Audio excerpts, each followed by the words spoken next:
नमस्कार दोस्तों, स्वागत है आज की दिन भर की बड़ी खबरों में। आज है तारीख 5 दिसंबर, दिन शुक्रवार। चलिए देखते हैं आज की कुछ बड़ी खबरें। पहली बड़ी खबर है दोस्तों, रूस के राष्ट्रपति व्लादिमीर पुतिन भारत पहुंच गए हैं। राष्ट्रपति पुतिन का विमान पालम एयरपोर्ट पर लैंड कर चुका है। पीएम मोदी ने एयरपोर्ट पर पुतिन के गले लगाकर उनका गर्मजोशी से स्वागत किया।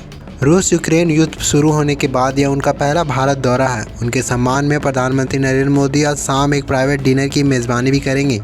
कहा जा रहा है कि इस दौरान भारत और रूस के बीच कई अहम समझौता हो सकती है, जिसमें S-400 मिसाइल सिस्टम खरीद शामिल है।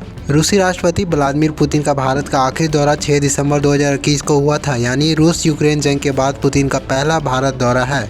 राष्ट्रपति पुतिन का यह दौरा भारत और रूस के रणनीतिक संबंधों के 25 वर्ष पूरे होने के मौके पर हो रहा है। वर्ष 2000 में राष्ट्रपति पुतिन और भारत के तत्कालीन प्रधानमंत्री अटल बिहारी वाजपेयी ने दोनों देशों के बीच रणनीतिक साझेदारी पर हस्ताक्षर कर इसकी शुरुआत की थी। अगली बड़ी खबर की ओर बढ़ते दोस्तों, राहुल गांधी ने मोदी सरकार पर पुतिन से मुलाकात रोकने का आरोप लगाया, इसे असुरक्षा नीति बताया। लोकसभा के विपक्ष के नेता और कांग्रेस सांसद राहुल गांधी ने आरोप लगाया कि केंद्र सरकार ने रूसी राष्ट्रपति व्लादिमीर पुतिन को उनकी भारत यात्रा के दौरान अन्य दलों के नेताओं से न मिलने का सुझाव दिया था। नई दिल्ली में सांसद भवन के बाहर पत्रकारों से बात करते हुए गांधी ने कहा कि सरकार की सुरक्षा के कारण ही उन्होंने रूसी राष्ट्रपति के साथ विपक्ष की बैठक को रोका है। राहुल गांधी के हवाले से कहा गया कि आमतौर पर यह परंपरा रही है कि जो भी बाहर से आता है वह विपक्ष के नेता से मिलता है। वाजपेयी और मनमोहन सिंह जी के सरकार के दौरान ऐसा होता था। यह एक परंपरा रही है, लेकिन आजकल जब भी मैं विदेश जाता हूं तो सरकार उन्हें विपक्ष के नेता से ना मिलने की सुझाव देती है। यह उनकी नीति है और वे हमेशा से करते हैं। अगली बड़ी खबर की ओर बढ़ते दोस्तों, राजधानी दुरंतो वंदे भारत ट्रेन से तत्काल टिकट बुकिंग के लिए OTP जरूरी। 6 दिसंबर से लागू होगा ये नया नियम। अगर आप तत्काल टिकट लेने जाते हैं और टिकट दलालों के कारण हाथ खाली रह जाता है तो अब ऐसा नहीं होगा। भारतीय रेल ने यात्रियों की सुविधा और टिकट बुकिंग में पारदर्शिता बढ़ाने के लिए तत्काल टिकट बुकिंग के लिए वन टाइम OTP आधारित नया सिस्टम लागू किया है। सेंट्रल रेलवे के चुनिंदा ट्रेनों में 6 दिसंबर से तत्काल टिकट लेने के लिए मोबाइल पर आने वाले OTP डालना जरूरी होगा। बिना OTP के टिकट ही नहीं मिलेगा। इससे तत्काल टिकटों का दुरुपयोग रुकेगा और दलाल पर लगाम लगेगी। साथ ही यात्रियों को टिकट मिलने में सुविधा होगी। अगली बड़ी खबर की ओर बढ़ते हैं दोस्तों, भारतीय रुपये बुधवार को डॉलर के मुकाबले 90 से ऊपर निकल गया है। शुरुआती कारोबार में डॉलर के मुकाबले रुपये 19.14 तक गिर गया। यह मंगलवार को 89.94 तक गिर गया था और पहली बार 90 के पार पहुंच गया। विदेशी बाजारों में अमेरिकी मुद्रा की व्यापक मजबूती और विदेशी पूंजी की लगातार निकासी के कारण रुपये लगातार कमजोर हो रहा है। जानकारों का कहना है कि कंपनियां, इन्वेस्टर और विदेशी निवेशकों की ओर से डॉलर की मजबूत मांग ने रुपये पर दबाव डाला है। चलिए अगली बड़ी खबर की ओर बढ़ते हैं दोस्तों, अब देश में ही तैयार होगा फाइटर पायलट का रक्षक। DRDO ने कर दिखाया कमाल। DRDO ने चंडीगढ़ में तेजस विमान की इमरजेंसी इजेक्शन सीट का high speed rocket sled test सफलतापूर्वक किया। कैनोपी का टूटना, सीट निकलना और पैराशूट से सुरक्षित उतरना सब सही रहा। भारत अब कुछ चुनिंदा देशों में शामिल है जिनके पास यह उन्नत तकनीक है। रक्षा मंत्री ने आत्मनिर्भरता की बड़ी सफलता बताया। अब भारत को विदेशी कंपनियों से महंगी इजेक्शन सीट खरीदने की जरूरत नहीं पड़ेगी। अगली खबर की ओर बढ़ते दोस्तों, NDA ने तेजस्वी यादव पर हमला बोला। यूरोप यात्रा के लिए विधानसभा से अनुपस्थित रहे। राष्ट्रीय जनता दल RJD नेता तेजस्वी यादव राज्य विधानमंडल के दोनों सदनों में संयुक्त सत्र में शामिल नहीं होने के बाद आलोचनाओं के घेरे में हैं। कई रिपोर्टों से संकेत मिलता है कि विधानसभा चुनाव में पार्टी के खराब प्रदर्शन से कुछ ही हफ्ते बाद वह यूरोप की यात्रा पर गए हैं। बुधवार को उनके अनुपस्थिति उनके उस बयान के ठीक एक दिन बाद आई जिसमें उन्होंने कहा था कि रचनात्मक विपक्ष की भूमिका निभाएंगे। राज्यपाल आरिफ मोहम्मद खान द्वारा संबोधित संयुक्त सत्र में विपक्ष के नेता को छोड़कर सभी प्रमुख नेता मौजूद थे। उनकी अनुपस्थिति सदन में चर्चा का विषय बन गया है। सत्तारूढ़ NDA नेताओं ने एक महत्वपूर्ण संवेदनी कार्यक्रम में शामिल न होने के लिए उनको आलोचना की। अगली खबर क्या बढ़ते दोस्तों, प्रधानमंत्री मोदी ने मंगलवार को पश्चिम बंगाल में BJP के सांसदों से सांसद भवन के अपने कार्यालय में मुलाकात की। मार्च में होने वाले विधानसभा चुनाव से पहले यह महत्वपूर्ण मुलाकात थी। सूत्रों के अनुसार PM मोदी ने सांसदों से राज्य में कड़ी मेहनत करने को कहा है। उन्होंने कहा कि हमें यह सुनिश्चित करना होगा कि हम बंगाल में यह चुनाव जीतें। इस दौरान सांसदों ने राज्य के BJP के अभियान के बारे में भी फीडबैक भी लिया चुके हैं। राज्य में सत्ता के खिलाफ लड़ाई को इस तरह जारी रखना होगा। उन्होंने लोगों से संपर्क बढ़ाने पर भी जोर दिया। इसके लिए सोशल मीडिया का अधिक उपयोग करने का नसीहत भी दी। अगली बड़ी खबर की ओर बढ़ते दोस्तों, कंगाल हुआ पाकिस्तान। IMF के प्रेशर में बेचनी पड़ रही है सरकारी एयरलाइन कंपनी PIA। लाइव होगी नीलामी। पाकिस्तान के आर्थिक हालात अब इतनी बिगड़ चुकी है कि उसे अपनी सरकारी एयरलाइन पाकिस्तान इंटरनेशनल एयरलाइन यानी कि PIA तक बेचनी पड़ रही है। पाकिस्तान के प्रधानमंत्री शहबाज शरीफ ने घोषणा की है 23 दिसंबर 2025 को इस एयरलाइन की नीलामी लाइव दिखाई जाएगी। यह फैसला IMF के कड़े दबाव और बेलआउट पैकेज के कठिन शर्तों देखते हुए लिया गया है। पाकिस्तान पिछले कई वर्षों से कर्ज पर कर्ज लेकर चल रहा है। 2023 में देश लगभग दिवालिया होने के कगार पर था। रक्षा खर्च लगातार बढ़ता गया और राजस्व घटता रहा। IMF से लिए गए कर्जों की संख्या 20 से भी अधिक हो चुकी है, जबकि देश की अपनी आर्थिक क्षमता बहुत कम है। IMF ने $7 अरब की बेलआउट पैकेज की मंजूरी तो दी, लेकिन शर्त रखी कि पाकिस्तान सरकारी कंपनियों पर सुधार करे, घाटा कम करे और PIA जैसी डूबती कंपनी को निजीकरण करे। IMF से लिए गए कर्जों की संख्या 20 से भी अधिक हो चुकी है, जबकि देश की अपनी आर्थिक क्षमता बहुत कम है।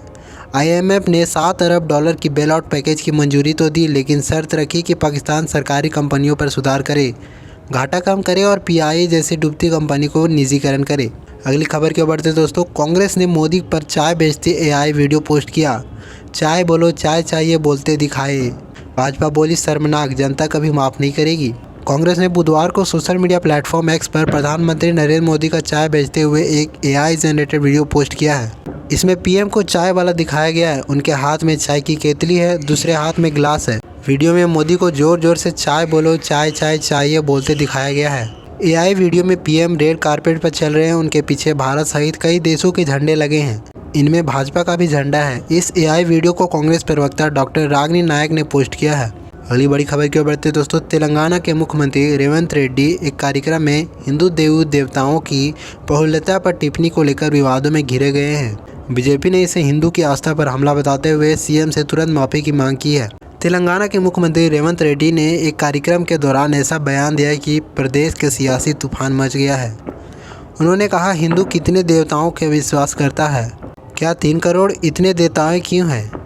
जो लोग कुंवारे हैं उनके भगवान हनुमान जी हैं, जो 2 बार शादी करते हैं उनके लिए दूसरे भगवान है, जो शराब पीता है उनके लिए अलग, मुर्गा की बलि देने वाले को अलग भगवान, दाल चावल खाने की अलग, हर ग्रुप का अपना भगवान है। अगली बड़ी खबर की ओर बढ़ते दोस्तों, कंपटीशन नहीं मिल रहा, मैथिली ठाकुर का तेजस्वी यादव को लेकर आया बयान। युवा MLA मैथिली ठाकुर ने वाद विवाद के अपने पहले अनुभव पर बड़ा बयान दिया है। उन्होंने तेजस्वी यादव पर कहा कि उन्हें सदन में होना चाहिए था ताकि मुकाबला मिले।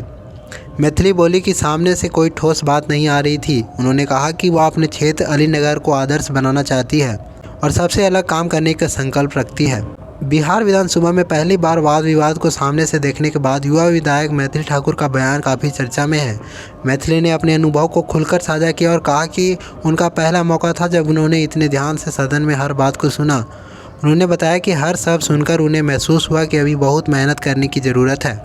अगली बड़ी खबर की ओर बढ़ते दोस्तों, झारखंड में बीजेपी के साथ गठबंधन करेगा हेमंत सोरेन। JMM ने कर दिया साफ। बिहार विधानसभा चुनाव में गठबंधन की तरफ से JMM को एक भी सीट नहीं दी गई थी। इस दौरान यह अटकलें लगने लगी कि गठबंधन में सब कुछ ठीक नहीं चल रहा है। इस दौरान झारखंड के मुख्यमंत्री की दिल्ली यात्रा के बीच इन अटकलों को और हवा मिल गई है। ऐसा कहा जाने लगा है कि कल्पना सोरेन और झारखंड के मुख्यमंत्री हेमंत सोरेन दिल्ली गए हैं और इस दौरान बीजेपी आलाकमान से मुलाकात के बाद झारखंड का राजनीतिक परिदृश्य बदल जाएगा। हालांकि अब JMM ने इस मामले पर अपना रुख साफ करते हुए ऐसे किसी भी संभावना को इनकार कर दिया है। अगली बड़ी खबर की ओर बढ़ते दोस्तों, TMC पार्टी ने MLA हुमायूं कबीर को पार्टी से निकाला। बंगाल में बाबरी मस्जिद बनाने का किया था ऐलान। तृणमूल कांग्रेस ने बंगाल के मुर्शिदाबाद जिले के बाबरी मस्जिद बनाने पर अड़े विधायक हुमायूं कबीर को पार्टी से हटा दिया गया है। इसकी घोषणा करते हुए मंत्री फिरहाद हकीम ने कहा कि हुमायूं बाबरी मस्जिद क्यों बनाएंगे? अगर अधिक पैसा था उनके पास तो दूसरा कुछ क्यों नहीं बनाने की बात कही। बाबरी मस्जिद प्रोपेगेंडा के पीछे भाजपा का हाथ है। हुमायूं रेजीनगर में रहते और विधायक वो भरतपुर के हैं। बिलडांगा में जानबूझकर दंगा करने की साजिश है। अगली बड़ी खबर की ओर बढ़ते दोस्तों, समंदर में बढ़ेगी भारत की ताकत। पुतिन के भारत दौरे से आई बड़ी खुशखबरी, रूस को मिलेगी न्यूक्लियर सबमरीन। रूस के राष्ट्रपति व्लादिमीर पुतिन ने भारत दौरे से रक्षा के क्षेत्र में बड़ी खुशखबरी आई है। भारत और रूस के बीच न्यूक्लियर सबमरीन को लेकर करार हुआ है। रूस सबमरीन परमाणु संयंत्र से चलने वाली SSN चक्र क्लास सबमरीन भारत को लीज पर देगा। रूस ने 2028 तक इस न्यूक्लियर सबमरीन का रिफ्ट कर देने का भरोसा दिया है। नौसेना प्रमुख ने बताया कि भारत चाहता है कि उसे यह न्यूक्लियर सबमरीन साल 2027 तक मिल जाए। ये दूसरी परमाणु पनडुब्बी है जो भारत को रूस से मिलने जा रही है। इससे पहले 2012 में रूस से INS चक्र सबमरीन 10 वर्षों के लिए लीज पर ली गई थी। 2022 में वापस रूस चली गई थी। ये न्यूक्लियर सबमरीन कई हफ्तों तक पानी के भीतर रह सकती है। इससे किसी भी देश की समुद्री ताकत और बढ़ जाती है। ये सबमरीन 10 साल के लिए भारत को लीज पर दी जाएगी। चलिए अगली बड़ी खबर की ओर बढ़ते हैं दोस्तों। लोकसभा सांसद कंगना रनौत ने लोकसभा में नेता प्रतिपक्ष राहुल गांधी पर निशाना साधा।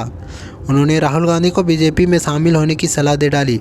बीजेपी की सांसद कंगना रनौत ने कहा कि अगर राहुल गांधी खुद की अटल जी से तुलना कर रहे हैं तो उन्हें बीजेपी ज्वाइन कर लेनी चाहिए। उन्होंने कहा कि भगवान ने आपको राहुल गांधी के जीवन दिया है, आप भी अटल जी बन सकते हैं, अब भारतीय जनता पार्टी ज्वाइन कर लीजिए। दरअसल लोकसभा में नेता प्रतिपक्ष राहुल गांधी ने दावा किया है कि मोदी सरकार विदेशी मेहमानों को विपक्षी नेता से मिलने से रोक रही है। रूसी राष्ट्रपति व्लादिमीर पुतिन के भारत दौरे से कुछ घंटे पहले उन्होंने कहा, आमतौर पर यह परंपरा रही है कि जो विदेशी मेहमान भारत आते हैं उनकी नेता प्रतिपक्ष से मुलाकात होती है। यह अटल बिहारी वाजपेयी जी के समय से होता था और मनमोहन सिंह जी के समय में भी होता था।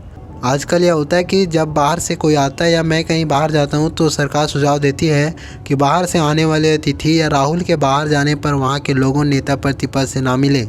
अगली खबर की ओर बढ़ते दोस्तों। विराट कोहली अपने पिछले 4 मैच में 2 शतक और 1 अर्धशतक लगा चुके हैं, जबकि रोहित शर्मा अपने पिछले 4 मैच में 1 शतक और 2 अर्धशतक ठोकते हुए परसेंट फॉर्म में संकेत दे चुके हैं। अगर दोनों उम्र को धत्ता बताने वाला बल्लेबाजी प्रदर्शन जारी रखते हैं तो अपने करियर को 2027 के वनडे विश्व कप तक बढ़ा सकते हैं।